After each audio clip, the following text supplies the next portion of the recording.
আজকে বিজেপির নম ইউবা ওয়ারিয়ার্সের ডাকা এই সাংবাদিক বৈঠকে আপনাদের সকল সাংবাদিক বন্ধুদের আমার বিনম্র প্রণাম ও নমস্কার। আমাদের মধ্যে উপস্থিত আছেন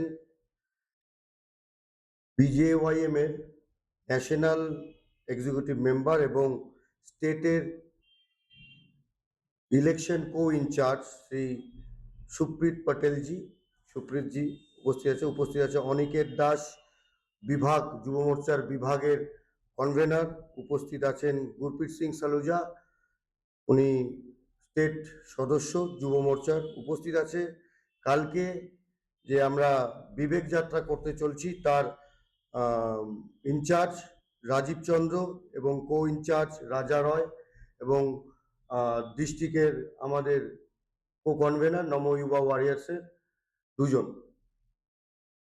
বিষয় আপনারা প্রত্যেকে জানেন, আগামীকাল 12ই জানুয়ারি প্রত্যেকবারের ন্যায় এবারও আমরা এই দিনটিকে পালন করার জন্য স্বামী বিবেকানন্দ যে জন্ম জয়ন্তী তাকে পালন করার জন্য সুসজ্জিতভাবে এক বিবেক যাত্রার আয়োজন করেছি। বিবেক যাত্রা শুরু হবে বাঘাযতীন পার্ক থেকে বেলা 12টায় এবং শেষ হবে ইয়ারভিউ মোড়ে। আমাদের এই বিবেক যাত্রায় প্রধানত বিষয় থাকবে নরেন্দ্র থেকে নরেন্দ্র অবধি, মানে নরেন্দ্রনাথ দত্ত মানে যার নাম স্বামী বিবেকানন্দ, তার থেকে তার কথা অক্ষরে অক্ষরে পালন করে যাচ্ছেন তারই সেবক দেশের যশস্বী প্রধানমন্ত্রী নরেন্দ্র দামোদর দাস মোদী। সেই বার্তা নিয়েই আমরা আগামীকাল এই বিবেক যাত্রা করতে চলছি। আমরা বললাম নরেন্দ্র সে নরেন্দ্র তক, এর বেশি না দুটা উদাহরণ আমি আপনাদের সামনে দেব। এক, নরেন্দ্র অর্থাৎ শ্রী স্বামী বিবেকানন্দ বলেছিলেন মেয়েদের পূজা করতেই হবে সব জাতের, যে দেশ যে জাত মেয়েদের পূজা করেনি তারা কখনো বড় হতে পারবে না, আর ভবিষ্যতেও তারা কখনো বড় হতে পারবে না। সেটাই অক্ষরে অক্ষরে নরেন্দ্র মোদীজি পালন করেছেন এবং নরেন্দ্র মোদীজি করে দেখিয়েছেন। লোকসভা ও বিধানসভায় 33% নারী সংরক্ষণ আইন পাশ করে,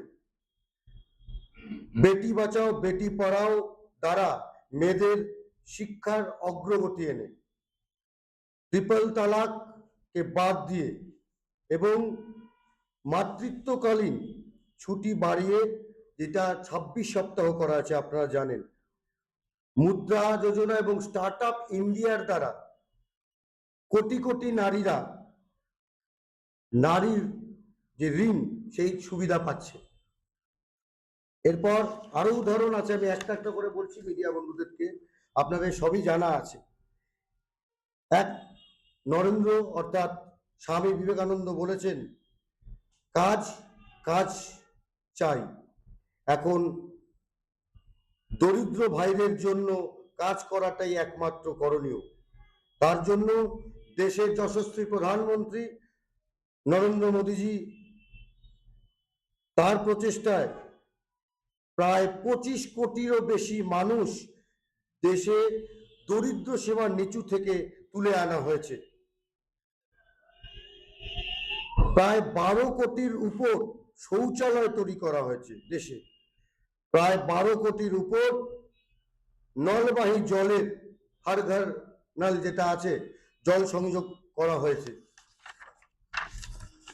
স্বামী বিবেকানন্দ অর্থাৎ নরেন্দ্র বলেছেন ধর্মের পথে চলাই ভারত যে জীবন, ভারতের উন্নতি ও ভারতের কল্যাণের একমাত্র উপায় ধর্ম। তার জন্য তার কথাকে অক্ষরে অক্ষরে মাথায় রেখে পাথেয় করে দেশের যশস্বী প্রধানমন্ত্রী নরেন্দ্র মোদীজি তার নিরলস প্রচেষ্টায় তিনি রাম মন্দির নির্মাণ করেছেন, কাশী বিশ্বনাথের মতন করিডোর করেছেন, মহাকালেশ্বর মন্দিরের সংস্কার করেছেন, উন্নতিকরণ করেছেন, বেনারসে বানারসিতে মানে কাশিতে অযোধ্যা আধ্যাত্মিক একটা আম, সাংস্কৃতিক কেন্দ্র করে তুলেছে। আরো উদাহরণ আছে আপনাদের সামনে। আমি আর বিশেষ করে বাড়িয়ে বলে আপনাদের সময় নষ্ট করতে চাইছি না, তাই আপনাদের সাংবাদিক বন্ধুদের দ্বারা আমি এই শিলিগুড়ির সকল যুবক যুবতীদের আহ্বান দিতে চাই,